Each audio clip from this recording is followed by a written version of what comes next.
আল্লাহ বললেন আলহাকুমুত তাকাসুর, সম্পদের প্রাচুর্য তোমাদেরকে পাগল বানিয়ে দিয়েছে। হাত্তা যুরতুমুল মাকাবির, এই সম্পদের প্রাচুর্যতার কথা, মোহের কথা তোমরা ভুলতে পারবে না যতক্ষণ না তোমরা কবরে যাবা। কই যাবা? কথা বলেন।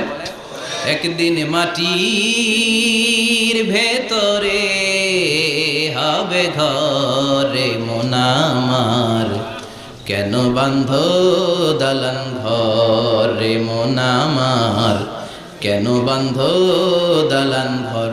একদিন মাটির ভেতরে হবে ঘর রে মন আমার, কেন বান্ধ দালান ঘর। ঠিক কিনা? কবরের ঘর আসল ঘর, এটা আল্লাহ বুঝাতে চাইলেন। হাত্তা যুরতুমুল মাকাবির, মাকবার মানে কবরস্থান, এটার প্লুরাল হলো মাকাবের। আল্লাহ